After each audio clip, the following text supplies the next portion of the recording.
What is up? Yet another episode of Yahmsayin with your boy Michael Turner. How you doing?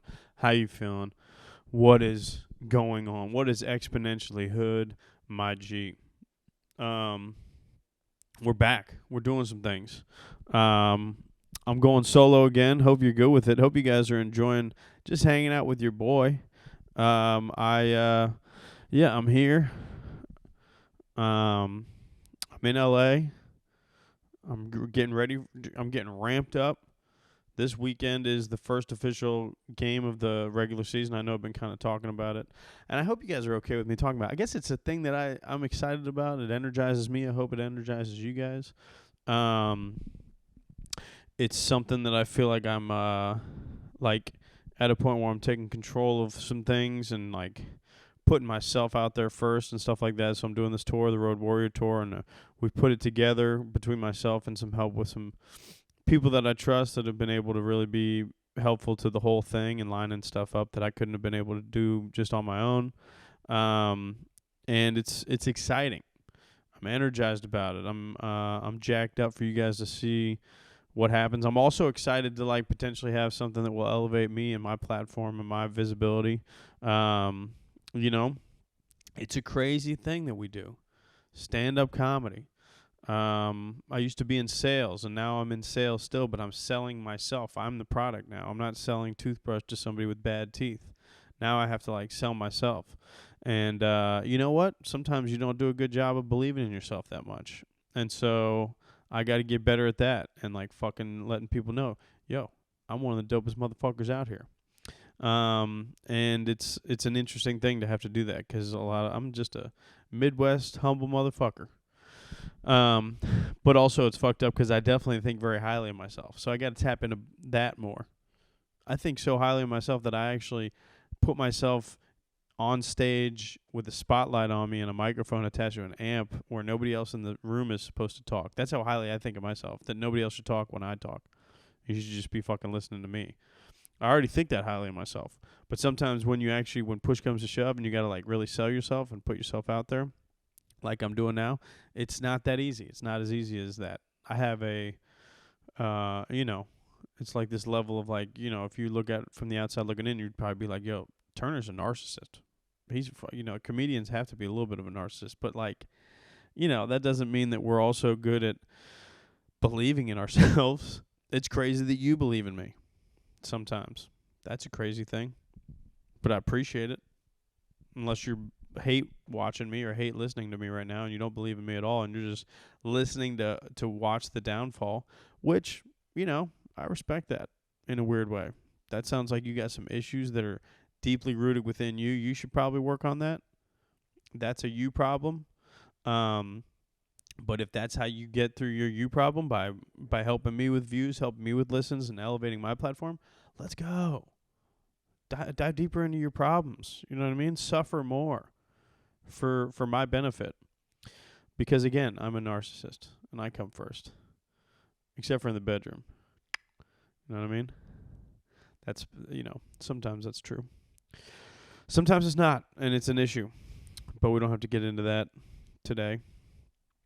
But yeah, I'm ready. I'm excited for it.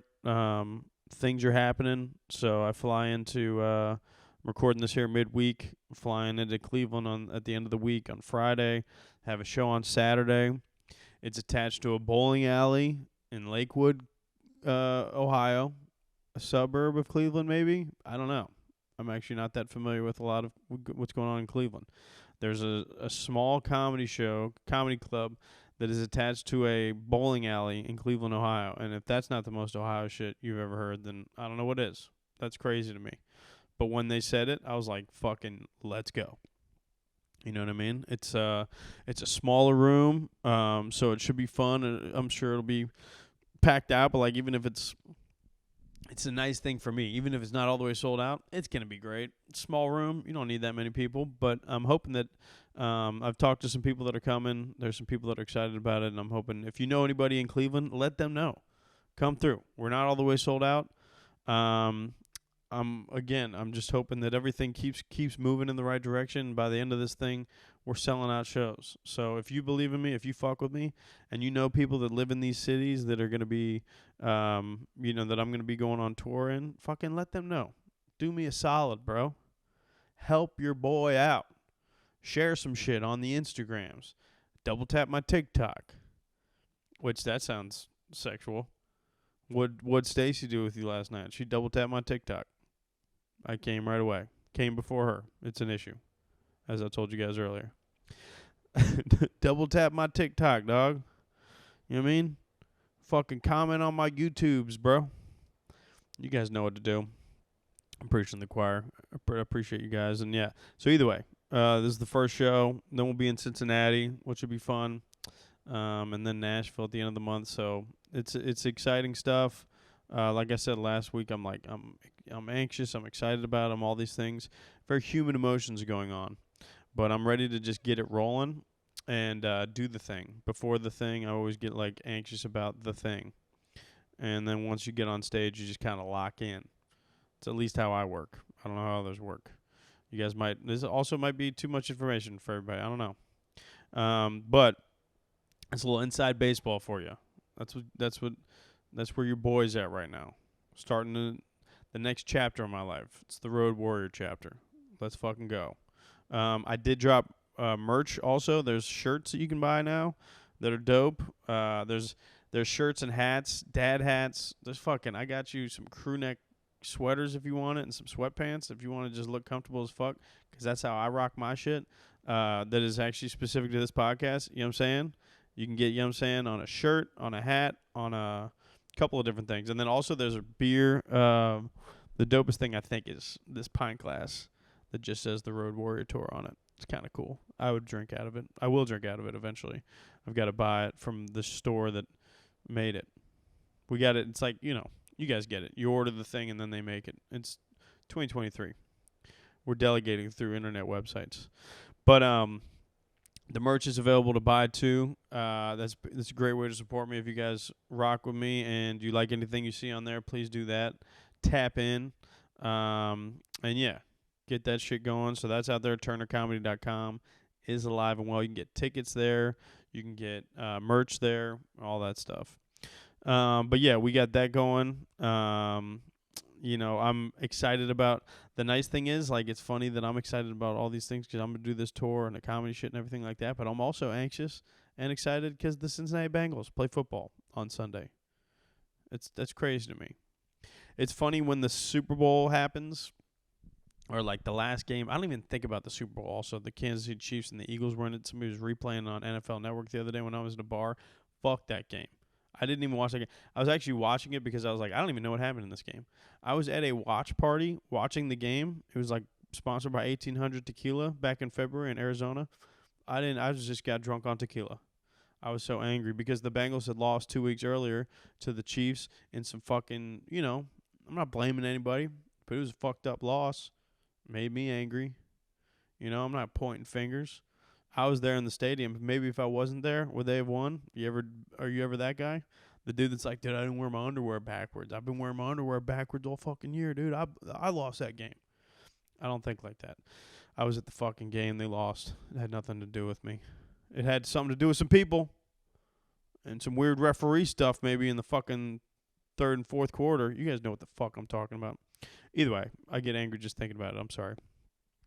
But I was watching that because I don't even remember what happened in the Super Bowl because I was so angry that the Bengals weren't in it that at this watch party I just got fucked up and didn't really care.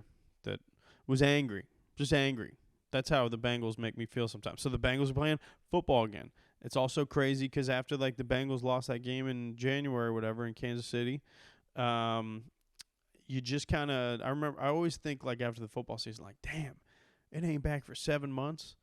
And then you guys know, as you get older, 7 months is a fucking blink of an eye. It's already been 7 months. Football's back. What the fuck is going on? Or 8 months? I don't even know what the math is on that. But it is back. Football's back. So the football season is upon us. The Cincinnati Bengals are well equipped to do some things. I don't know if you guys thought this was not a sports podcast, but at the end of the day, I fucking love sports. You guys know that about me. I try to make it not. If you don't like sports, I hope you still think I'm entertaining. I'm not gonna fucking sit here and apologize for loving the Bengals. You guys already knew that coming into this shit, but I'm fucking excited about it. I wrote some things down that I think might occur.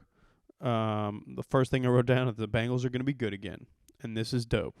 And a lot of people out there are like, yeah, of course they're gonna be good again. Of course that's dope. This isn't a thing that has happened a lot in my lifetime. I'm 36. I don't like bringing it up. And also, the football season coming means that my birthday is coming up. It's in fall. I'm a fall baby. I got about 3 months till I'm 37, which I don't even think that's the fucking one of the lamest numbers in the world. 37? What is that, a backup defensive fucking back? What am I, a strong safety? Who's number 37? Sean Alexander, I guess. But, he hasn't been in the football since fucking 2009. Nobody even knows that reference. That's how old I am. I'm going to be the age that making a Sean Alexander reference means I'm old as shit. That means I'm 37. The fuck? But I'm not 37 yet. 36 holding on. But I'm saying, I've lived 36 years on this fucking earth. And the Bengals, just assuming that they're just going to be good to great again is a crazy thing. To have that level of consistency in my life is it's nuts. I have been, they've been decent ever since 2004, 2005. Carson Palmer got in the league with us, and he was a solid quarterback. We were always 8-8. They were there were some 12-4s in there. There were some stinkers in there. 4-11-1 comes to mind. One of those seasons, I don't even know what was happening that year, but every year was touch and go, right? Even when you had Carson Palmer as the quarterback, it was some year was good, some years were not good. There was some bad shit going on. You didn't know what was happening in the Marvin Lewis era. Dalton comes in, and you're like, this could be okay. Could also be really bad. It was really bad some years, but it was there was 5 years in a row where we were in the playoffs and then they'd lose. That also sucks, because every year you went in and we were like, we're good. We could win the division again or get in the wild card. We're probably not going to win a playoff game. That sucked too. That was probably even worse, because it was this the regular seasons were so fun, but you knew that there was going to be misery coming down the pike. You know what I mean? It's like when you're fucking having an affair with this smoke show, hot ass chick, but she's fucking married, and it's going to end badly. And you've fallen in love. Pussy game great. She does some shit when she blows you with her tongue you never heard of. That's exciting shit. But you know what's going to happen eventually? She's going to not be with you. She's going to fucking leave at the end of this thing. It's going to fucking hurt. You fall in love with this bitch? She's married, bro. The fuck you doing? This is just an example that came to mind. I don't know if that's too real for some of you guys out there.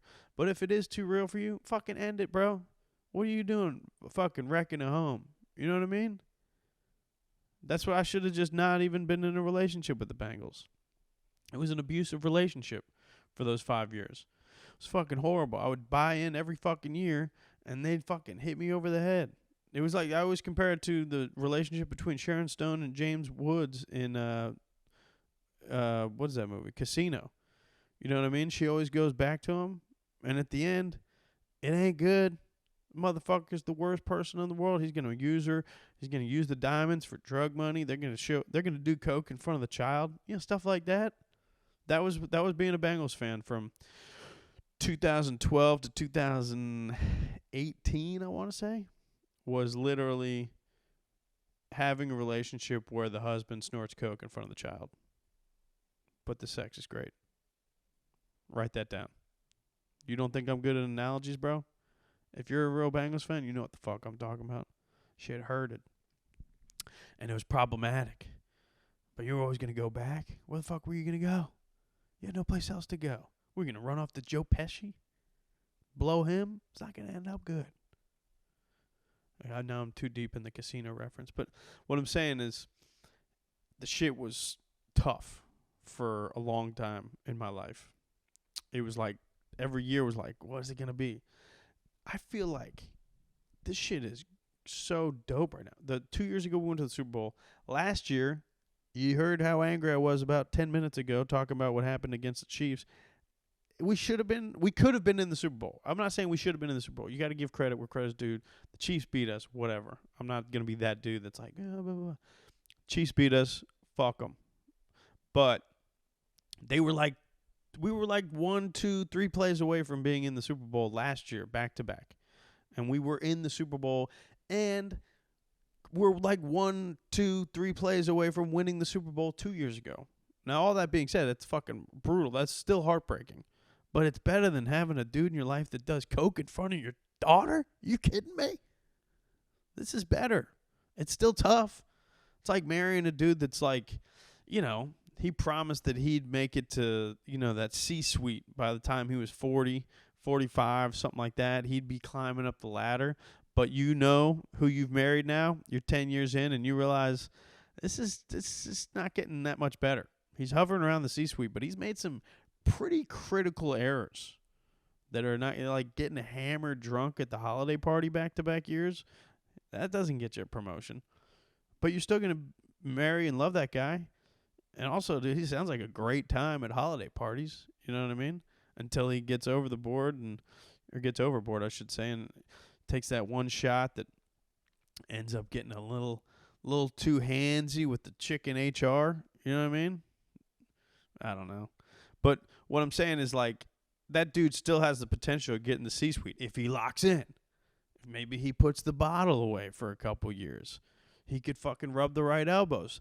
Get that promotion that he's clearly ready for it. If he was shit, they would have fired him. You know what I mean? That's where we're this guy, he's buttoned up. He's like, he's on the way up to get the fucking throne. That's what the Bengals are right now. They're fucking, it's dope. You got a rock solid team, and you've got this quarterback that has the most beautiful elevated cheekbones I've ever seen. He's got a fucking natural curl in his hair. Like, I thought that was like, I don't even know if they wrote that into the Superman cartoons or whatever. Every Superman has that little curl. I don't know did Henry Cavill have it? I don't know. You guys know what the fuck I'm talking about. This dude's, Joey B's got a fucking Superman curl. He's got crazy, crazy hair. It's beautiful stuff. Just a crispy, crispy smile. I don't even think, do we know if he ever had braces? Out the womb, he could have just had really nice lined up teeth. They look a little too good to not have had braces. He might have been an Invisalign boy. But either way, great looking dude. 26, something like that. I don't know what age he is, but I know he's way younger than me.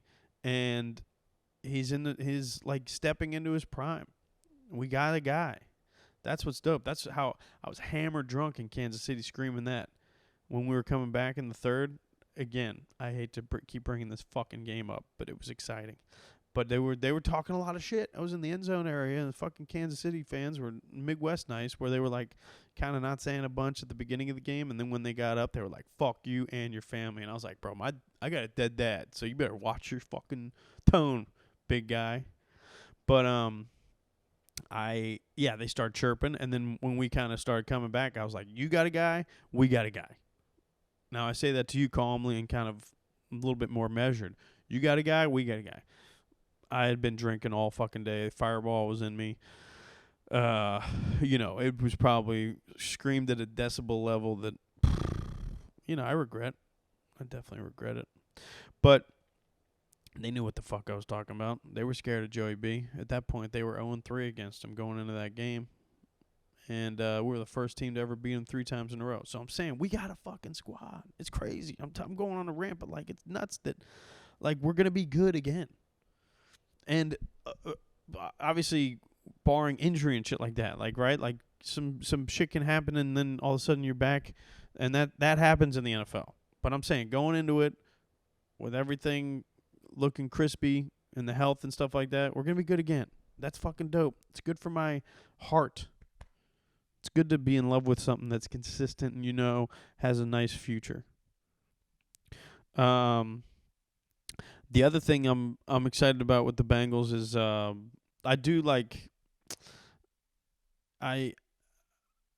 definitely am excited to just see kind of how they dominate a tough schedule. So the AFC North is like as hard as it's ever been.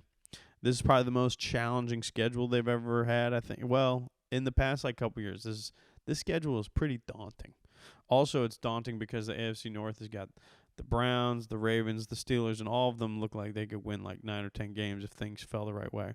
So I'm excited to see them just fucking. I would love to see them just dominate that shit and like really fucking let people know this is Joe Burrow's fucking division. I'd like that to happen this year. That's something that I'm excited about. Obviously, that might not happen, but I do think that that is what this team is capable of. And if Joey B wants to be that dude that I'm talking about, right? This dude that's like second. At the end of the day, Patrick Mahomes is going to be number one. He might be number one for a while. I could see Joe Burrow. If he wants to take over the throne as number one in the fucking NFL, you better put your fucking foot down in the AFC North and fucking stomp these motherfuckers. And then the rest of the schedule is tough too. You got the Seahawks, you got the Niners. You go to Tennessee. Some tough stuff going on. Trevor Lawrence is on the schedule, so it'll be exciting to see how we do against all these things. Kansas City, Buffalo, all these games are going to be tough. So I'm excited to see how we step up and how Joey B elevates this year. Elevate. Get that C-suite, baby. Then the other thing I'm excited about, just on a personal level, I'm excited to hit all these new cities. I like doing shit in new cities. I've talked to you guys about what D.C. and Atlanta was like, but like I've been to both Atlanta and D.C. I will say I've never really been to Atlanta like I was. I was able to chill in Atlanta and experience a little bit more. I'd been to D.C. before, but like there's some cities I've never been to that I've never been able to like dive into and kind of check out. Like Nashville. I've been to Nashville for 24 hours, and Nashville won that one. They're up on me 1-0. It was an easy victory. I wouldn't even. It was a blowout by the halftime. That's a drinking town. I came in there pretty confident that I could hang. I did whiskey, Coke, every establishment I went to. And we ended up going about 15 establishments. Tough night. But like I never like dove into Nashville really, like been able to kind of chill, relax a little bit. So I'll be there for multiple days at the end of this month. I'm excited about that. I was just talking about the AFC North. I've never actually been to Pittsburgh. I've never stepped foot in Pittsburgh for, ethical and moral reasons. I've always been like, dude, fuck that city. But this is something that I'll have to go fucking face-to-face, toe-to-toe with people from Pittsburgh. Pittsburghians? Is that what you guys are? Pittsburghans? Yinzers, I've heard, is a term I've got to do more research on. But, like, so that'll be interesting. I've never been to Pittsburgh, never been to Baltimore and chilled. I don't think I have. I can't remember if I've taken a train through there. I know that much. But I've never been to Baltimore, but I've watched The Wire 7-8 times. You know what I mean? So, like, I feel like I've been to Baltimore. I know some cross streets that I should avoid. That type of stuff. I know East Side, West Side was, some turf wars were going on back in the early aughts. So I know the history of Baltimore for sure. I want to see where Kima got shot. I want to check in on stuff like that. I want to go pay respects to Prop Joe, shit like that. So, but I've never like been there, So that'll be cool. Those cities, I'm excited to just kind of figure out what those cities are like, kind of what's going on there, dive into the fucking culture. I always like doing that. I've done it in D.C., I've done it in Atlanta. If you guys haven't checked them out, I'm dropping these Hard Knocks episodes still. So I've gotten the Atlanta one, just dropped last week, and then I got the D.C. one lined up. You guys will see all the beautiful things I get to see in D.C. And then we'll try to keep doing that for all the cities moving forward too. But I haven't been to those cities, and I'm excited. Nashville, I'm definitely excited to fucking let loose in. Now, I also have to go to fucking Jacksonville. That's gonna be I've heard that's like Pittsburgh with a beach. That's not a fun city. I've been to a game there one time. We knew it was such a shitty city. We went for the game and we left. We thought we'll pop in, quick pop. We call that QP. I'll also go to Kansas City. I've been to Kansas City. I'm excited to go back. Good barbecue. Good people for the most part. Like, honestly, I think the Bengals-Chiefs rivalry is nice. We were there last year. It was a hostile AFC North or AFC Championship environment. Decent fans. Like, they weren't. I didn't feel like we were, gonna get into anything like that. Like, I'm more worried about fucking this Browns game 1 regular season thing. That'll be fucking rowdier than whatever's going on in Kansas City. These are real scumbags up in Cleveland. You know what I mean? But yeah. So Kansas City will be fun again, and that's a game that matters. So those will be fun too. San Jose will be interesting. San Francisco is always fun. So I'm pumped to see all these cities. I like all that shit. Dive into the culture. If you know anything about these cities I should be doing, hit me up. Comment down below, like and comment. You guys know what the fuck you should be doing, but definitely, yeah, comment or DM me or whatever if you know any of these cities that I should like definitely be doing, or because I want to capture like the local shit in every city too, and like kind of tap into some shit that's known by them. I like doing stuff like that, so definitely let me know if you know any of these cities I'm hitting, what I should be doing. Other things I've been up to too. Also, I know we haven't tapped in a while on the movies that Mike has been watching, but I watch a lot of films. I definitely am a movie dude, as you guys know. And recently, I've been on I've been watching some old movies. I've gone to the theaters and seen some things. I recently saw an old movie in theaters, which is something that I fucking love to do. L.A. is one of the best cities to do that in. They always got some old shit in theaters. And a movie that I've actively been trying to look up for like a year now, because it's not on any platform. You can't like download it on Amazon or anything like that. You got to buy the real thing. And what the fuck is this? 2012? I'm not buying a fucking DVD. But it's called Old Boy. Now, I've never seen Old Boy, and a lot of people out there are probably like, "Oh, it's a classic." Some of you are probably like, "What the fuck is that?" Old Boy is I believe, Korean movie. I'm not gonna lie, I actually don't know what. It's an Asian movie for sure. I think the guy that directed is Korean. And it's a foreign film. It's about this. It's like a thriller. I don't know if you'd call it like a psychological thriller, but it's a crazy little movie. Pretty much, this guy gets locked away for 15 years, and then they leave him in a box, and they let him go, and they leave him in a box, and he's got to figure out what the fuck happened to him and why it happened to him and all that stuff. Interesting movie. There's some crazy stuff. It's pretty brutal with the violence and shit like that. A lot of things that I would love. I will say it's a movie that, like, if you talk to people about it, and some people will be like, "Yo, that's one of the best fucking movies ever." Like, which I completely get, because it came out in 2003. It was re-released 20 years later. It's at Draft House Cinema, or Alamo Draft House is what it's called, downtown LA. They have one of those. Those are a chain too. They're in a lot of cities, and they're showing it because it just came out 20 years ago. And my big takeaway was it was definitely cool, but like I was not blown away by it the way that people talk about it. And maybe sometimes there's that overhype thing, but also I was watching it, and the one thing I thought was, I was like, dude, if I saw this in 2003, I'd have been like, yo, this is a crazy movie. But now it's 2023, and I'm like, bro, I've seen so many things that are crazier than this. I've seen Saw 1 and 2. You know what I mean? I've seen, like, not to say it's like a horror like that, but it's like, there's shit in it where I'm like, what? Like, there's this iconic scene that is like a fight scene. It's an all one shot. We love a good one shot. I get why it's impressive. But it's like a fight scene in a hallway, and it's all one shot. But I'm watching it, and I'm like, dude, I've seen John Wick 1 through 4. Like, this is elementary shit. But I say all that to say, like, but if I saw it back in 2003, or even in like the early 2000s and shit, when it had come out and been more fresh, I'd have probably been like blown away by it. I get that.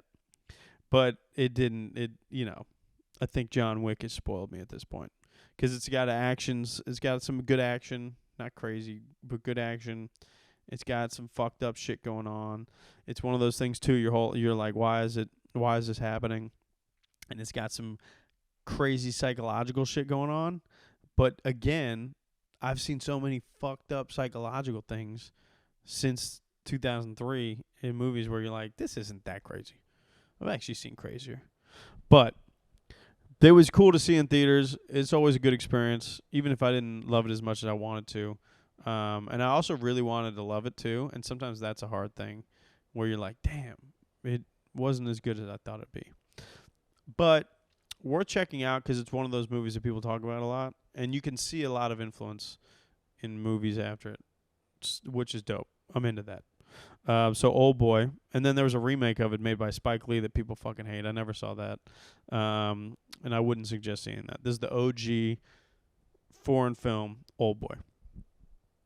Not the hardest of vouches, but if you're into shit like that, check it out.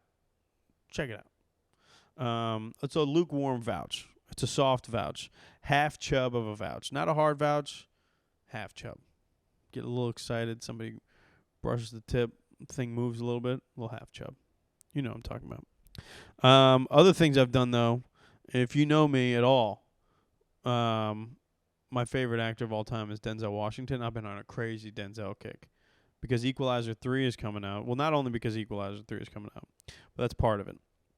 But also, I just fucking love the dude. So my girlfriend had not seen A Man on Fire. That was just like she likes thrillers. She likes there's a lot of good action movies that we've seen that she's into, but not like all the way action. Like, you know how there's like Memento we watched not too long ago. That's good. It's action-y. It moves. It's good pace, but it's also like, it's a thinker and shit like that. But she also definitely likes these like vigilante movies too that I love. Like, just a movie where a dude was wronged in the first 20 minutes and it's like, let's go. And so she'd never seen Man on Fire. I was like, you never seen Man on Fire? So we fucking lock in. So we watched Man on Fire. Great fucking movie. Shout out to Tony Scott. And then after that, there was like a thing. It was like, you never seen Inside Man? She'd never seen Inside Man. So I was like, we're fucking watching Inside Man. That's a great fucking movie. It's also a nice bank robber movie, but it's like also a thinker too. Not going to lie, on her end, she passed out for the last 30 minutes, which is a pretty pivotal part of the film. I explained what had happened because I'm not going to go rewatch it. But I've seen that movie a couple times.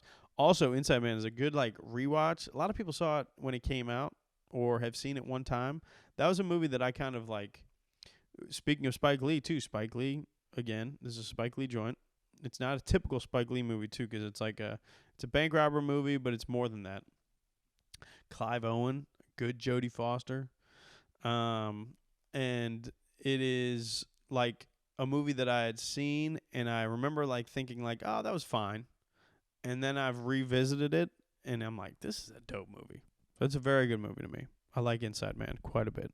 It's a good New York movie. And so we watched that. But a lot of it is because Equalizer 3 is coming out. And there's posters all over LA for it. I'm fucking pumped up. I know we were talking about John Wick 1 through 4. Equalizer's so we've been watching these, and then we watched Equalizer 1 and 2 recently. Just been crushing Denzel movies the last week or so. And if you're, these end of the night decisions are pretty big. I can crush a movie at the end of the night almost any night. And if you haven't seen Equalizer 1 or 2, what are you doing with your life?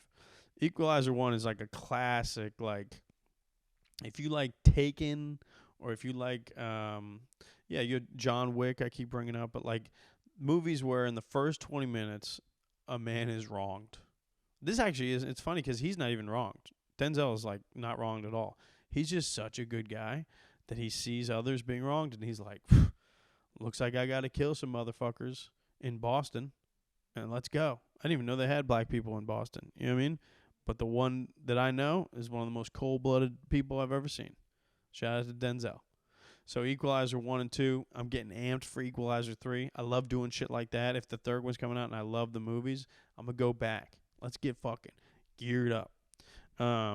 Also, it's dope just to see Denzel's he's an actor that I love because of dramatic roles. Equalizer 1 and 2, it's funny, probably not even in my top 5 Denzel. But it might, I don't know. I've seen it quite a bit though. Equalizer, it might be up there. It's the action scene at the end. The last 20 or 30 minutes are just it all leads up to this scene where he's got to kill the ultimate guy. It's a fucking formulaic movie. You've seen it a million times, but you haven't seen it like this because the last 30 minutes, the scene is he works at a Home Depot pretty much, and he's got to kill 5-6 dudes at a Home Depot that he works at. That's movie making right there. That's how you lock in. Antoine Fuqua, same director from Training Day. They teamed up again, and now they've made 3 of these movies. Let's fucking go. The Home Depot. I could watch that a million times over. Also, if you haven't watched him recently, go revisit him. He doesn't use a gun in any of them. He does not shoot a gun, but he still manages to kill like 20 people per film. Think about that. Again, in the Home Depot, he's using gardening tools. Spoiler alert. There's a dude that's killed by a drill, for sure. But he never uses a gun, which I love. I didn't know that actually until this rewatch. I was like, oh, this dude has never shot an actual gun. But just know, people gonna die. People gonna die. So shout out to Denzel. I love that dude. But yeah, that's not even in my like top 5. That's what's crazy about watching him as an action star right now, because he's also getting his money, and I don't give a fuck. He's probably like 70 years old. He shouldn't be killing this many people. He's probably not physically fit like that. But, you know, I don't give a shit. Get the bag, dude. You've earned it. As far as I'm concerned, do whatever the fuck you want. I'm going to watch the movie. But you think of him as like a dramatic actor, right? He's like, he's won the Oscar for, he won the Oscar for Training Day, which is a dramatic movie, but it's definitely like got good action in it and stuff. Classic film. Should have won the Oscar for Hurricane. Amazing performance. Could have won it again for Flight. If you haven't revisited Flight, he fucking crushes that movie. He didn't win it for Malcolm X somehow, which is the craziest snub ever. But, like, he's a dramatic actor for the most part. But he also has made some fucking dope-ass action movies. Like, Man on Fire is an action movie, for sure. Once that kid gets taken, it's fucking on. He's killing half of Mexico City. Man on Fire, you got Equalizer. Unstoppable on the Train was kind of action. Pelham 123 was action-y, right? There's a bank robbery on a train again. Back-to-back train movies by Denzel. Shout out to you. And back-to-back Tony Scott train movies. What are we doing? And then these Equalizer movies. He's also made some fucking cold-blooded action movies. So I love this shit. So it's a hard vouch for Denzel. Hard vouch for Equalizer 1 and 2. And I'm excited for 3. I will peep that, and I will let you guys know my perspective on it. But I'm pretty sure it's going to be great. And then other than that, just been chilling. I just been trying to ramp up for this stuff. And I did have some questions from last week too. We did like some Q&A. You guys had DM'd me for some responses from last week that I was not able to catch all of them last week. So I had some good questions I wanted to touch base on. Somebody got in late with some solid inquiries. So, one of them was your top 5 Bob Seger songs.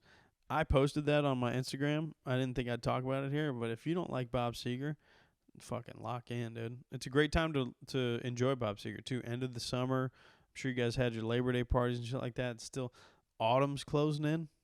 That's a Bob Seger lyric. That's a great one from Night Moves. Top 5 Bob Seger songs. I did make a list.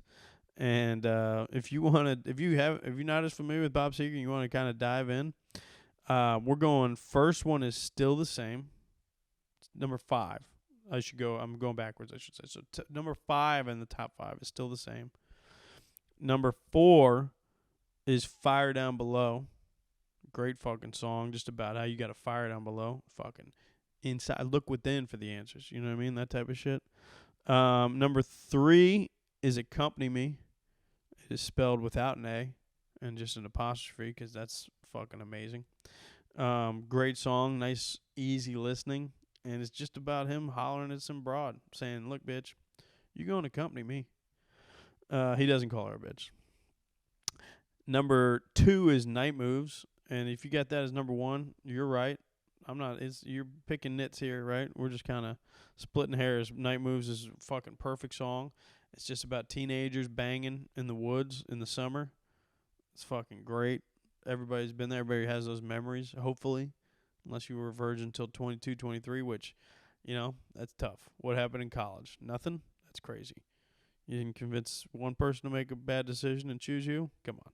Lock in. And then number 1 is Rambling Gambling Man, which is just a song that rips. And if you ever need to just wake up and feel fucking energized, put that one on. If you're trying to ramp up, get amped up for some level of excitement that you have ceased to figure out how to get to, Rambling Gambling Man. It's the first song you ever put out in 1969. Crazy song. That's a good question. That's just a good shout out to Bob Seger. And also shout out to my brother for putting me on to Bob Seger and the older friends that I have, John and his buddies. John was a big Bob Seger fan. As you know, I steal most of my musical preferences from. If you have an older brother or older siblings, you probably have some things passed down. Bob Seger is definitely one of them. But other than that, we got some decent questions. When do you think you're coming back to Fort Collins? Last time I was there were some lesbians that hated me. This is actually from a lesbian that loved me at the show. God bless her. Hopefully I'll be back. I'll be back next year, though. The owner of Fort Collins Comedy Club is a buddy of mine. He said we'll lock in for next fall. I'll be back, which should be fun because school will be in session as opposed to when I went, which was summertime, and it was still fine, but, like, the town was a little sleepier. It's a college town, so that'll be fun. So I'll be back in Fort Collins next fall. I don't know the date exactly, but we'll figure it out. Somebody asked upcoming goals and ventures in and out of comedy. So that's always a funny thing to consider because I always really think about stand-up as a thing that is going to open up other doors for me as a whole. But ventures that I have for sure are kind of rooted in, it starts with stand-up and then things come from that. But so a lot of it is through stand-up comedy or in comedy. Outside of comedy, goals that I have are, continue to be happy and do some things that I love to do. I kind of keep my goals kind of simple. Just keep moving forward and growing and all that type of shit. I love going to national parks, stuff like that. Just keep doing things like that you love outside of comedy. That's always a goal of mine. But ventures and goals in comedy that are kind of coinciding with comedy are definitely I have goals to get a TV show or like some type of show or movie, get that up and running. I've got some things that are already kind of in the works as far as that goes, and I would love to be able to do something like that and create something like that. I think I have the skills to be able to write stuff like that and also be in front of the camera for that. So that's definitely a goal of mine, is to do some projects like that, whether it be like a web series or a TV show or something. I know it's with the fucking writer's strike when the fuck things will be back, but we've got some things that we've already created and shot and stuff like that we have some got some exciting things. I'll probably be hopefully sharing it more with you guys when the time is right, but that's definitely a goal, is like to do something like that, to create or star in like a movie or a show or something like that for sure. And then also like with this stuff that I'm doing with football and shit and the man on the street stuff, I'd love a venture and a goal of mine is for sure to be able to take that skill set that I have and my passion for sports, my passion for football, and turn that into something that can pay the bills, whether that be working with a bigger, a team like a Barstool type of a situation, or if it's even like Fox or CBS. Like I could see myself being a very, very entertaining person on a TV show like that. And I'm hoping that sometimes you got to dress for the part you want, right, or dress for the role you want. I'm just doing it. And I hope I get eyes on it. I know people have seen it in the past. A lot of athletes sometimes end up following me by the end of the year because it's very sports-centered. And so hopefully the right person sees me in that level of that capacity, and that can be something that can continue to elevate me too. But in the meantime, I'm going to just keep doing it because it's very fun to me, and I hope you guys enjoy it too. What else? Favorite state you visited so far? Here's some travel questions. Favorite state I've visited so far? Not even in comedy, but one of my sneaky favorite states that I've visited is probably Oregon. 'Cause I am an outdoorsy type, and the coolest thing in Oregon, I don't know if you knew this, but they have, I'm almost certain it's Oregon. If it's not Oregon, it's Washington. Have the most terrains in any state in the country, which means they have the most you got the high desert, you got the desert, you've got the evergreen forests, you've got these other forests. I don't know all the terrains, but they have the most. I think it's like 7 different terrains exist in Oregon. And so you can go, like, I was in Bend, Oregon. My cousin was living there for a while. And you could literally drive 25 minutes and change the whole scenery. You could be in a deep forest with a creek running through it or a river running through it and shit like that. And you can drive 25 minutes and you're in, like, the high desert with red rocks. And I loved that. And then on the coast of Oregon is, like, one of the most beautiful coasts that I've ever driven off along. And that was cool. So Oregon is a sneaky one of my favorite states I've ever been to. And I only did like one comedy show there actually. So that was really just for R&R. Shout out to Oregon. I should get back there. I feel like Portland would hate me though. But let's ruffle some feathers.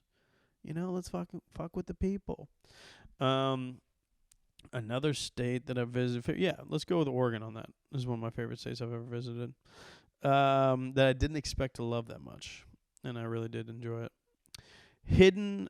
Favorite not so hidden gem from touring. Favorite not so hidden gem from touring, I would say, would be. I just spoke about it last week, but like Atlanta, I thought was like is not a hidden gem at all. But I just never been and chilled.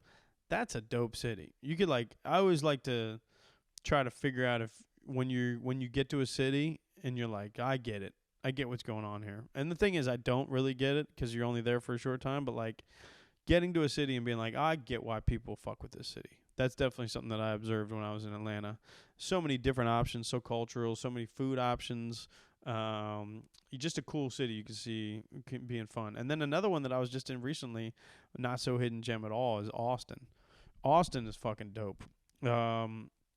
Other than the humidity in both those places, Atlanta is pretty humid too, but I just fucking hate humidity. But like Austin is cool as fuck. For comedy specifically, it's fucking amazing right now. That's not a thing that would have been said in the past, but for the past like 2 years, obviously, that's changed in Austin. And then like the shit that you can do, it's also cool that it's not like there's not any like big sports things. They only have the Texas Longhorns. That's it. Which I like because it's not like, that's the only thing that you can get distracted by, really. Like, there's not a million different things to do. It's really just, do your thing. And as far as comedy, you can lock in on comedy. It's cool that it's not this huge city with 4 major sports teams and shit like that. Like I'm in LA or even fucking, Dallas is down the way from Austin or Houston. They all just have those huge energies of cities. They're just massive. Austin's like this little place that is in the middle of Texas, which I fuck with Texas. A lot of people don't like Texas. I like Texas. I've always had a good time in Texas. I like a place where you don't know if a person is holding a gun or not. You should act like everybody's got a gun on them these days. Shit. But Austin is a very cool place. Good food, good people. I always like it there. So those are a couple of not so hidden gems. And then what else was a good one here? And then something you're figuring out at your age that maybe didn't make sense when you were younger. That's an interesting one. I think about a lot is how when you were younger, you thought that your parents knew a lot. And then now, I'm not even the age that my mom was when I was born. My mom was almost 40 when I was born. But I know now that they didn't know a fucking thing. Because I don't know a fucking thing. That's the crazy thing I think about a lot is like how you're this kid when you're 12 years old is a great age. Like 12, 13 years old, you're like, damn, your parents kind of know. Because once you're like a late teen, you actually don't think your parents know anything. But there's still this level of reverence that you have for not only your parents, but for like older people in general, like your teachers or, anybody. You might have a friend's father or mother that is like a mentor to you or somebody that kind of like you thought of like a second mom or a second dad or something like that. Like you have these older people in your life when you're younger that is just so like, you're just like, these people know so much more than me and I need them to guide me to the next level in my life. And what you realize as you get older and you get to the age that they were when you thought they were intelligent or like closer to that age is you realize these people don't know a fucking thing. And nobody knows a fucking thing. We're all just fucking walking around this fucking planet clueless. Fucking clueless. I'm watching fucking TikToks and thinking that these people know more. You know how dumb that is? Those people don't know a fucking thing. All they know how to do is edit something to make it look like they're fucking making a point and putting big words over their sentences to make it look like it's like fucking more important than it is. Nobody knows a fucking thing. That's a crazy thing to me. Like, you know, I know friends of mine that are like teachers and shit. I know them personally. These are dumb people. These are not the smartest people. You can fucking go out drinking with them and you're like, you are teaching the youth on a day-to-day basis? What the fuck is going on? You know, like I got a buddy of mine who's a double master's. What is it, like international business, and it's two things that are like crazy. I don't know. I wouldn't have fucking passed the classes. Good for him, but like, this dude's a moron. He's one of my best friends in the world. He is my best friend. I don't want to get, you know, if you know who I'm talking about, you might know. But this guy's got 2 master's degrees. That doesn't mean a fucking thing, you know? And it's funny how you think you'll like just know everything. And I think that that's something that is an important thing to consider as you get older too, to humble yourself and be like, I don't know anything. And that will help you to understand things more, if that makes sense. It's like counterintuitive, but like accepting that we don't know anything. And like all I know, I don't know a fucking thing. I can name 5 Cincinnati Reds from the 1999 roster because that's one of my favorite teams of all time. That doesn't mean I know a fucking thing. I got quick recall. You guys see me on stage. Like, you might see me like, oh, damn, Turner knows this, and this. Oh, that's so quick. Yeah, but that doesn't mean I know a fucking thing about anything, about life and all that stuff. We're just fucking we're just constantly trying to figure it out. And you'd wish that that's what I want to tell kids too. Like, you know, I was hanging in D.C. with this 5-year-old and this 3-year-old last year, these little devil babies, or last week, I should say. And you just want to shake these little 5-year-olds and be like, you actually know more than me right now. You know why? Because you don't think you know anything.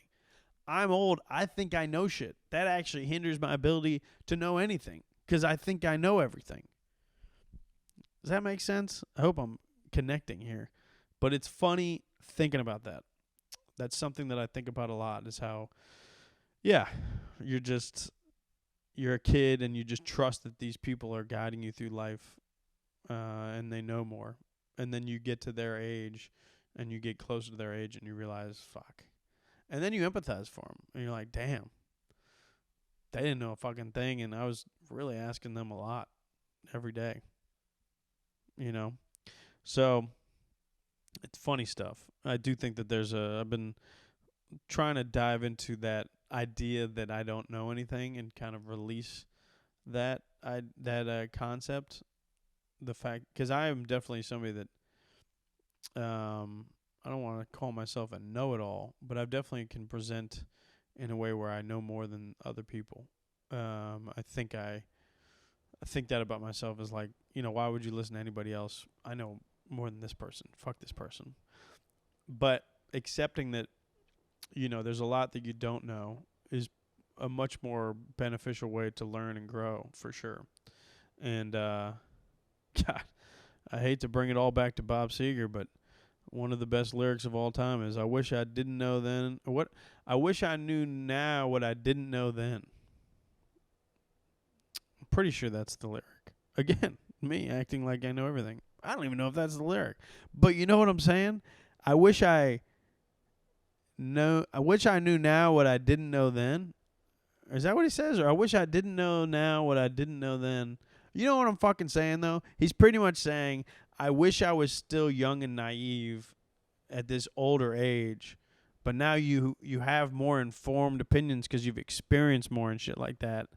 But the truth of the matter is, when you were a younger person, the naivete or the perspective that you lacked actually helped you to learn more and to experience more freely, because now you know so much information that actually hinders you from being able to not only like experience other things, but even to enjoy certain things because you've already done it before and you think that that's what it'll be every time. So look up that Seeger lyric. Something like that. And when you hear it, it's going to hit you right in the fucking soul. I hope I didn't botch it. Wish I didn't know that, what I didn't know then. I think it's Against the Wind. But either way, shout out to Bob Seger. Shout out to Denzel Washington. Shout out to the Cincinnati Bengals. This is the end of the podcast. Another solo boy. The next podcast, I will have been on the Road Warrior Tour. I'll actually be recording one from Cincinnati, too. I'll be on the road. I'll be in Cleveland, Ohio on the 9th. If you know anybody in Cleveland, please let them know. Even to tell them to DM me, too. If you know anybody personally, I'll hook them up. I'll let them slide in for free on this early one. I want to get some people out, get the word going. Might have the Bengals at that one, so we want to fucking impress these boys. So if you know anybody in Cleveland or the surrounding areas or somebody going to the Bengals-Browns game, let them know. Come through. September 9th, I'm in Cleveland.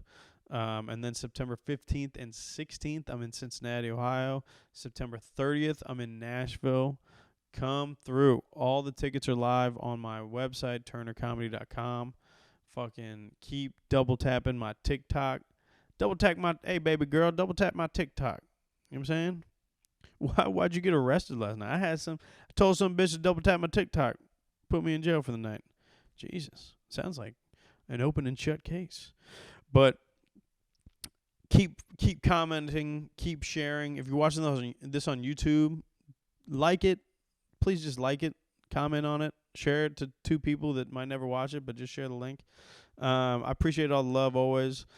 I'm excited to get this thing rolling. I'm excited to tap in with you guys next week and let you know how the first weekend goes. Hopefully I don't get my ass beaten.